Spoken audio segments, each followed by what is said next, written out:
아무도 잘못한 게 없는데 왜 나는 이렇게 쉽게 무너질까요? 웃으려 했는데 말 한마디에 눈물이 날 것 같고 참으려 했는데 내 안의 화는 더 커졌습니다. 그런 날이 반복될수록 내 마음이 얼마나 지쳐 있었는지 알게 됩니다. 오늘은 부처님의 가르침 속에서 내 마음을 더 이상 다그치지 않고 따뜻하게 안아주는 방법을 함께 찾아보려 합니다. 어느 날 한 제자가 부처님을 찾아와 답답한 마음을 털어놓았습니다. 스승님, 저는 요즘 아주 사소한 일에도 쉽게 짜증이 납니다. 누군가 말투가 조금만 거칠어도 기분이 상하고 제 뜻대로 일이 풀리지 않으면 화가 치밀어 오릅니다. 참으려고 해도 그게 잘 되지 않습니다. 그러다 보니 주변 사람들과 자주 다투게 되고 나중에는 후회하는 일이 많습니다. 도대체 왜 이러는 걸까요? 부처님께서는 조용히 미소 지으시며 물으셨습니다. 내가 길을 가다가 발이 돌부리에 걸려 넘어졌다면 그 돌을 탓하겠느냐? 제자는 잠시 생각하더니 고개를 저으며 대답했습니다. 아닙니다. 돌이 거기에 있는 것은 당연한 일이고 제가 조심하지 않아서 넘어진 것이니까요. 부처님께서는 고개를 끄덕이며 말씀하셨습니다. 바로 그 점이 중요하느니라. 세상에는 수많은 돌과 같은 장애물이 널려 있고 우리는 그것을 어떻게 대하느냐에 따라 삶이 달라지느니라. 짜증과 예민함도 마찬가지다. 그것은 외부에서 온 것이 아니라 내 마음에서 비롯되는 것이다. 제자는 놀라며 되물었습니다. 그렇다면 제가 짜증을 내는 건 제 책임이라는 말씀이십니까? 부처님께서는 부드러운 음성으로 답하셨습니다. 그것이 잘못이라는 뜻이 아니라 내 마음속에 탐욕과 집착이 있기 때문이니라. 원하는 것이 이루어지지 않으면 불만이 생기고 다른 사람이 내 뜻대로 움직이지 않으면 화가 난다. 기대와 현실이 다르면 마음이 요동치게 되는 것이다. 제자는 한숨을 쉬며 물었습니다. 그렇다면 저는 이 감정을 어떻게 다스려야 할까요? 부처님께서는 나뭇잎 하나를 집어들며 말씀하셨습니다. 이 나뭇잎을 보아라. 바람이 불면 흔들리고 비가 오면 젖는다. 그러나 저항하지는 않는다. 오히려 바위는 바람에도 꿈쩍하지 않지만 그 위에 물이 고여 더러워지게 된다. 너의 마음도 이 나뭇잎처럼 유연해야 한다. 짜증과 예민함이 올라올 때 억누르려 하지 말고 있는 그대로 바라보며 흘려보내거라. 그 가르침을 들은 제자는 고개를 숙이며 말했습니다. 스승님, 저는 앞으로 감정을 더 깊이 들여다보고 집착을 내려놓는 연습을 하겠습니다. 부처님께서는 따뜻한 미소를 지으며 말씀하셨습니다. 그렇다면 너는 이미 변화의 길 위에 있느니라. 감정이 올라올 때마다 그것을 바라보고 내려놓는 연습을 계속하라. 그러면 언젠가 내 마음은 더 이상 작은 일에 흔들리지 않게 될 것이다.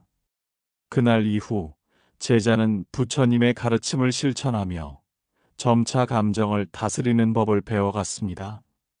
그리고 시간이 흐르면서 그는 더 이상 사소한 일에 쉽게 흔들리지 않는 평온한 마음을 가지게 되었습니다. 하지만 여전히 마음이 흔들리는 순간이 있었고 제자는 다시 부처님을 찾아와 말했습니다. 스승님, 저는 감정을 다스리고자 매일 노력하고 있습니다. 하지만 여전히 화가 나고 짜증이 올라올 때가 많습니다. 마음을 누르려 하지만 때때로 너무 힘이 듭니다. 가끔은 참는 것이 옳은 일인지조차 혼란스럽습니다. 어떻게 하면 이 감정을 제대로 다스릴 수 있을까요? 부처님께서는 조용히 웃으며 말씀하셨습니다. 감정을 다스리기 위해서는 세 가지 중요한 덕목을 익혀야 하느니라. 첫째는 참을성, 둘째는 평정심, 셋째는 무집착이다. 제자는 고개를 끄덕이며 물었습니다. 참을성과 평정심, 무집착이 어떤 의미인지 알고 싶습니다. 부처님께서는 잔잔한 눈빛으로 제자를 바라보며 말씀하셨습니다. 이 찻잔을 보거라. 여기에 끓는 물을 붓고 바로 마시려 한다면 어떻게 되겠느냐? 제자는 재빠르게 대답했습니다. 입이 데일 것입니다. 부처님께서 고개를 끄덕이셨습니다. 그렇다. 그래서 사람들은 뜨거운 차를 식힌 후에 마신다. 화와 짜증도 그와 같느니라. 감정이 격할 때 바로 반응하면 결국 자신도 타인도 다치게 된다. 잠시 멈추고 기다리면 감정은 자연스레 가라앉는다. 참을성이란 억지로 참고 억누르는 것이 아니라 감정이 가라앉을 시간을 주는 것이다. 제자는 고개를 끄덕이며 말했습니다. 그렇다면 제가 화가 날 때는 바로 반응하지 않고 깊게 숨을 쉬며 기다려야 한다는 말씀이군요. 부처님께서는 부드럽게 웃으며 말씀하셨습니다. 그렇다. 화가 날 때는 한 걸음 물러나 마음을 가라앉히고 바라보아라. 감정은 잠시 올라왔다가 사라지는 것이니 그것에 휘둘리지 않도록 하라. 이어서 부처님께서는 제자를 데리고 연못가로 향하셨습니다. 물결이 잔잔하게 일렁이는 연못에 작은 돌 하나를 던지자 물 위로 잔잔한 파문이 퍼졌습니다. 이 파문을 보아라. 돌이 물에 닿으면 물결이 일지만 시간이 지나면 다시 고요함이 찾아온다. 평정심이란 바로 그런 것이니라. 어떤 감정이 일더라도 결국 다시 마음은 평온으로 돌아올 수 있다는 것을 믿고 기다리는 것이다. 제자는 연못을 바라보며 고개를 끄덕였습니다. 하지만 스승님, 저는 감정이 올라올 때마다 너무 크게 휘둘립니다. 어떻게 해야 이런 평정심을 유지할 수 있을까요? 부처님께서는 부드러운 미소를 지으며 말씀하셨습니다. 너의 마음 안에 너무 많은 바람을 담지 말거라. 바깥의 일에 흔들리는 마음은 곧 불안정한 배와 같다. 바람이 불 때마다 이리저리 흔들리니 평온할 수 없느니라. 하지만 바람을 내려놓고 마음을 고요히 유지하면 어떤 파도도 이겨낼 수 있다. 평정심은 바깥 세상에 휘둘리지 않도록 내면을 단단히 가꾸는 데서 비롯되느니라. 그리고 무집착이란 감정을 붙들지 않는 것이니라. 사람들은 감정이 올라오면 그 감정에 매달리며 놓지 않으려 한다. 그러한 집착이 고통을 만든다. 감정을 바라보고 흘려보내고 그 뒤에 놓아주는 연습이 필요하다. 제자는 조용히 듣고 있다가 다시 물었습니다. 스승님, 저는 그저 감정을 참는 것이 아니라 정말로 마음에서 놓아버리고 싶습니다. 어떻게 하면 그렇게 할 수 있을까요? 부처님께서는 나뭇잎 하나를 손에 들고 바람에 날려보내며 말씀하셨습니다. 이 나뭇잎을 보거라. 바람이 불면 날아가고 떨어지면 흙이 되어 자연으로 돌아가느니라. 그러나 사람들은 감정을 그렇게 보내지 못하고 붙잡는다. 그 집착이 결국 스스로를 괴롭게 만들지. 화와 짜증이 올라올 때마다 스스로 물어보아라. 이 감정을 계속 붙들 필요가 있는가? 화를 낸다고 상대가 변하느냐? 짜증을 낸다고 상황이 좋아지느냐? 아니라면 그 감정을 내려놓아라. 제자는 깊이 고개를 숙이며 다짐하듯 말했습니다. 앞으로 저는 감정을 억누르지 않고 자연스럽게 바라보며 흘려보내겠습니다. 부처님께서는 흐뭇한 미소를 지으며 말씀하셨습니다. 그렇다면 너는 이미 고요한 마음을 향해 가고 있는 것이니라.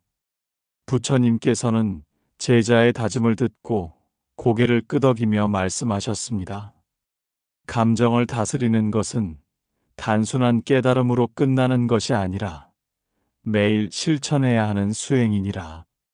마음을 다스리는 데에는 꾸준한 노력이 필요하다. 오늘은 3가지 실천법을 알려주겠다. 부처님께서는 조용히 손을 모으고 천천히 말씀을 이어가셨습니다. 첫째, 호흡 명상이 가장 기본이 되는 수행이니라. 부처님께서는 제자를 연못가로 데리고 가셨습니다. 고요한 물결 위로 바람이 스치듯 불고 있었습니다. 부처님께서는 조용히 눈을 감고 깊게 숨을 들이마셨다가 천천히 내쉬셨습니다. 숨을 들이마시고 내쉬어라. 내 호흡이 고요해지면 마음 또한 고요해진다. 제자는 따라하며 깊게 호흡했고 몇 차례 반복하자 마음이 조금씩 가라앉는 것을 느낄 수 있었습니다. 감정이 올라올 때 가장 먼저 해야 할 것은 멈추고 호흡하는 것이다. 우리는 화가 나면 즉시 말하고 행동하려 하지만 그 순간 잠시 멈추어 호흡을 가다듬으면 감정이 빠르게 가라앉는다. 부처님께서는 호흡 명상의 구체적인 방법도 알려주셨습니다. 편안한 자세로 앉고 눈을 감는다. 숨을 5초간 들이마시고 5초간 내쉰다. 마음속으로 나는 고요하다고 반복하라. 감정이 올라올 때마다 호흡에 집중하고 그 감정을 억누르려 하지 말고 바라보아라. 그러면 감정은 저절로 지나간다. 이 명상을 매일 꾸준히 실천하면 감정이 올라와도 휘둘리지 않고 중심을 지킬 수 있다. 호흡을 다스리면 마음도 다스릴 수 있느니라. 제자는 고개를 끄덕이며 말했습니다. 스승님, 이제 화가 날 때 먼저 호흡을 가다듬겠습니다. 부처님께서는 미소를 지으며 말씀하셨습니다. 좋다. 그 길이 곧 감정을 다스리는 첫걸음이니라. 둘째, 관세음보살 연불수행은 불안한 마음을 자비로 감싸주는 길이니라. 부처님께서는 조용히 제자를 바라보며 말씀하셨습니다. 관세음보살의 이름을 부르면 너의 마음이 안정되고 번뇌와 두려움이 사라지게 된다. 제자는 궁금한 듯 물었습니다. 관세음보살을 부르면 정말 감정이 가라앉습니까? 부처님께서는 부드럽게 설명하셨습니다. 관세음보살은 자비의 화신이다. 내가 화가 나거나 불안할 때 관세음보살을 부르면 그 자비로운 힘이 너를 감싸 감정이 서서히 가라앉는다. 짜증이 일어날 때 염불하면 마음이 차분해지고 온화해질 것이다. 그리고 염불 수행의 방법을 알려주셨습니다. 조용한 공간에서 허리를 곧게 펴고 앉는다. 두 손을 합장하고 나무 관세음보살을 조용히 반복하라. 마음속으로 자비와 평온을 떠올리며 염불을 계속하라. 불안하거나 화가 날 때마다 관세음보살을 부르면 감정은 사라지고 마음은 평온을 회복하게 된다. 염불을 꾸준히 하면 너의 마음은 점점 자비로워지고 화와 짜증은 그 안에서 사라지게 되느니라. 제자는 두 손을 모으며 말했습니다. 앞으로는 감정이 흔들릴 때마다 관세음보살을 부르겠습니다. 부처님께서는 흐뭇하게 미소 지으며 말씀하셨습니다. 그렇다면 너의 마음속에도 자비가 깃들 것이니라. 셋째, 긍정적인 말과 생각은 감정을 변화시키는 습관이니라. 부처님께서는 제자를 바라보며 물으셨습니다. 너는 평소에 어떤 말을 내뱉는지 알고 있느냐? 제자는 잠시 생각하다가 대답했습니다. 솔직히 말하면 가끔은 부정적인 말을 할 때도 있습니다. 부처님께서는 고개를 끄덕이며 말씀하셨습니다. 사람은 자신이 내뱉는 말과 생각에 의해 자신을 만든다. 부정적인 말을 하면 그 말이 현실이 되고 감정도 탁해진다. 그러나 긍정적인 말을 하면 감정도 맑아지고 삶도 밝아지느니라. 그리고 긍정적인 말과 생각을 유지하는 방법을 알려주셨습니다. 짜증이 날 때는 부정적인 말을 삼가고 자신에게 이렇게 말하라. 괜찮다. 이 또한 지나갈 것이다. 타인에게는 따뜻한 말을 건네고 작은 일에도 감사하는 마음을 가지도록 하라. 당연하게 여기지 말고 모든 순간을 소중히 여겨라. 긍정적인 말을 하면 주변의 기운도 밝아진다. 내가 밝은 마음을 품으면 너의 말과 생각도 맑아질 것이다. 말과 생각은 씨앗과 같아서 어떤 것을 심느냐에 따라 너의 마음이 달라지느니라. 제자는 고개를 끄덕이며 말했습니다. 앞으로는 부정적인 말보다는 따뜻한 말을 하고 감사하는 마음을 갖도록 노력하겠습니다. 부처님께서는 미소 지으며 말씀하셨습니다.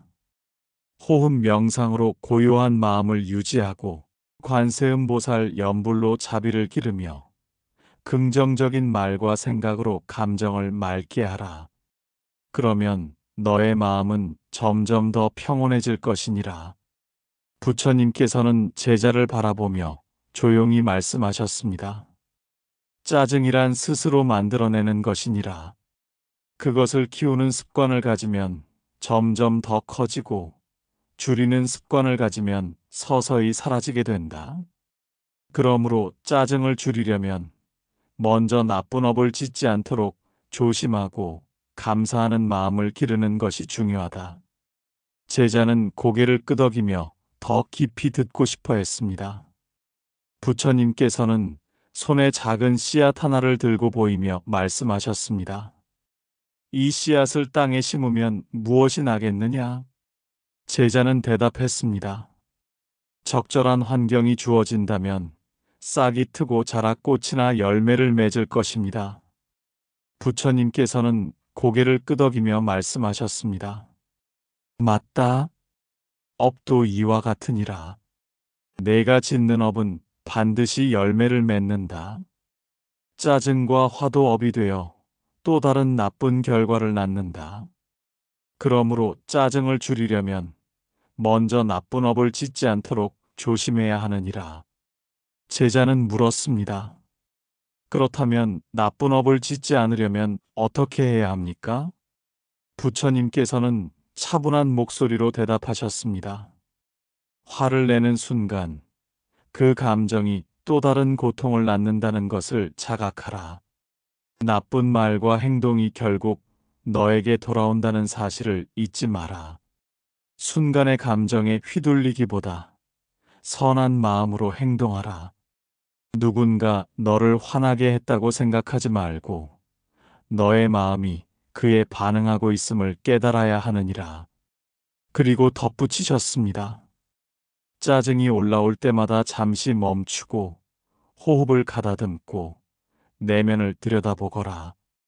그 순간 너는 또 다른 짜증의 씨앗을 심는 것이 아니라 평온이라는 열매를 키우게 될 것이다. 제자는 진지하게 고개를 끄덕이며 말했습니다. 앞으로는 순간의 감정을 다스리며 나쁜 업을 짓지 않도록 하겠습니다. 부처님께서는 흐뭇하게 웃으며 말씀하셨습니다. 좋다. 그렇게 한다면 너의 마음 속에 짜증이 자리 잡을 틈이 사라질 것이니라.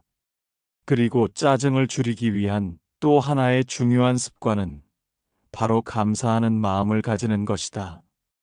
부처님께서는 주변을 둘러보다가 작은 꽃 한 송이를 가리키며 말씀하셨습니다.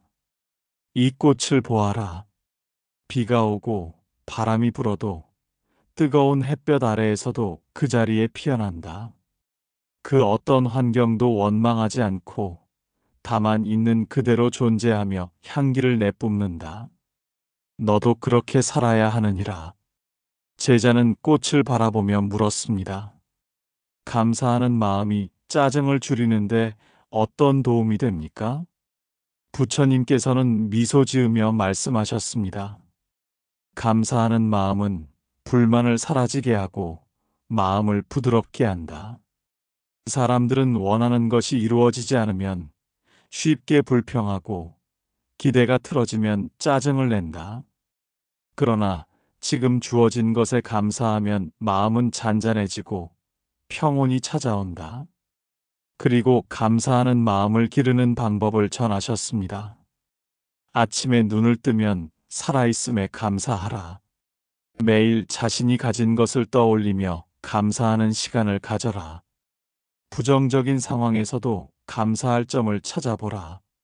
남에게 고마운 마음을 표현하고 어떤 일이든 당연하게 여기지 말고 모든 순간을 소중히 여기거라. 제자는 감동한 듯 고개를 끄덕이며 말했습니다. 앞으로 짜증이 날 때마다 감사할 점을 떠올리겠습니다. 부처님께서는 미소 지으며 말씀하셨습니다. 그렇다. 감사하는 마음이 있는 곳에 짜증과 불만은 들어올 수 없느니라. 내가 감사함을 품고 산다면 너의 마음은 늘 맑고 고요할 것이다. 그날 이후 제자는 짜증이 올라올 때마다 자신을 돌아보며 감정을 다스리기 시작했습니다. 나쁜 업을 짓지 않으려 노력했고 하루에도 여러 번 감사할 점을 떠올리며 살다 보니 어느새 그의 삶은 점점 더 평온해져 갔습니다. 마지막으로 제자는 부처님께 물었습니다. 스승님, 저는 때로는 억울한 상황이나 부당한 대우를 받을 때 쉽게 감정이 흔들립니다. 그런 순간에도 화를 참아야 할까요? 혹시 스승님께서도 화가 나신 적이 있습니까? 부처님께서는 조용히 미소 지으며 말씀하셨습니다. 나 또한 인간의 몸을 가졌기에 어려운 순간이 있었느니라. 그러나 나는 감정에 휘둘리기보다는 마음의 평온함을 지키는 것이 중요하다는 것을 깨달았지. 오늘은 너에게 감정을 다스리는 법을 보여주는 두 가지 이야기를 들려주겠다. 부처님께서는 조용히 입을 열며 첫 번째 이야기를 들려주셨습니다. 어느 날 내가 길을 가고 있을 때 한 남자가 다가와 나를 향해 거친 말과 모욕을 퍼부었다. 그는 너는 위선자다. 어찌 너 같은 이가 성인이라 불릴 수 있느냐며 계속해서 분노를 쏟아냈다. 하지만 나는 그를 향해 단 한마디도 하지 않고 조용히 미소 지으며 바라보았느니라. 옆에서 이를 지켜보던 제자가 참지 못하고 물었습니다.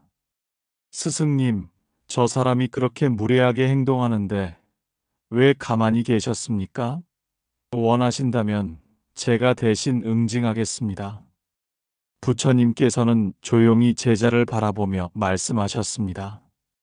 누군가 너에게 선물을 가져왔는데 내가 그것을 받지 않는다면 그 선물은 누구의 것이 되겠느냐?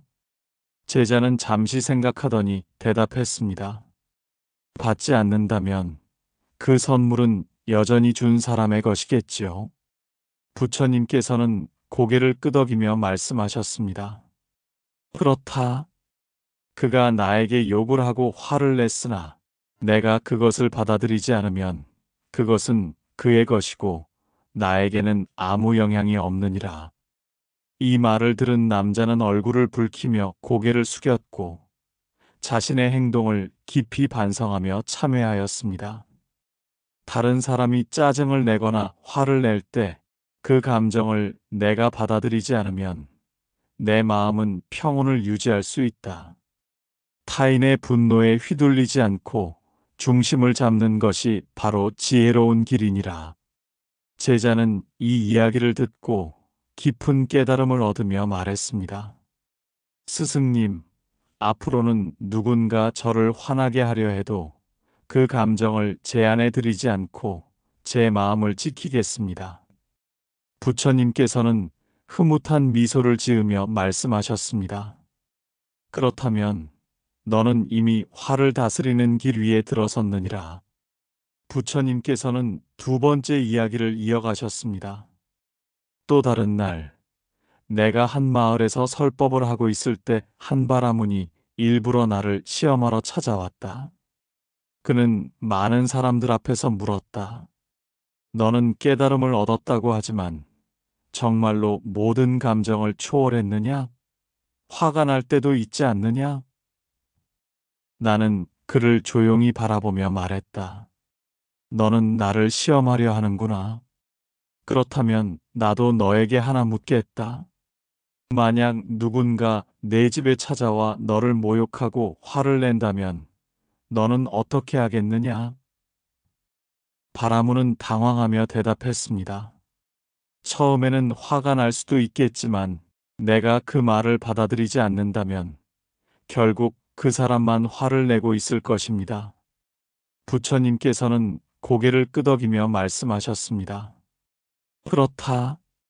화는 마치 불과 같아서 그것을 받아들이지 않으면 더 이상 탈 것이 없느니라. 불길이 타려면 연료가 있어야 하듯 감정도 받아주는 이가 없으면 사그라지게 된다. 이 말을 들은 바라문은 고개를 숙이며 말했습니다. 스승님, 저는 오늘 제 어리석음을 깨달았습니다.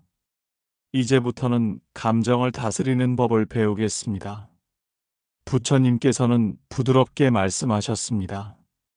감정은 불과 같아 키우면 타오르고 흘려보내면 꺼진다. 타인의 말과 행동에 휘둘리지 않고 내 마음을 지키는 것이 가장 중요한 수행이니라. 제자는 두 손을 모으며 말했습니다. 이제 저는 짜증과 화가 올라올 때마다 그것을 흘려보내고 제 마음을 지키는 수행을 실천하겠습니다. 부처님께서는 따뜻한 미소를 지으며 마지막으로 말씀하셨습니다. 좋다. 너의 마음이 고요해지면 세상은 더 이상 너를 흔들 수 없느니라.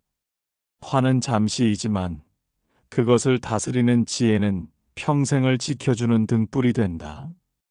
그날 이후 제자는 부처님의 가르침을 실천하며 점차 감정을 다스리는 지혜를 얻어갔습니다. 그리고 시간이 흐르자 그는 더 이상 사소한 일에 쉽게 짜증내거나 흔들리지 않는 평온한 사람이 되어갔습니다. 이 이야기가 여러분의 마음에도 잔잔한 울림이 되었기를 바랍니다. 오늘 들은 부처님의 말씀 중 가장 기억에 남는 한마디가 있다면 마음에 새기고 실천해 보시기 바랍니다. 다음 시간에 다시 뵙겠습니다. 좋아요와 구독은 자비입니다. 감사합니다.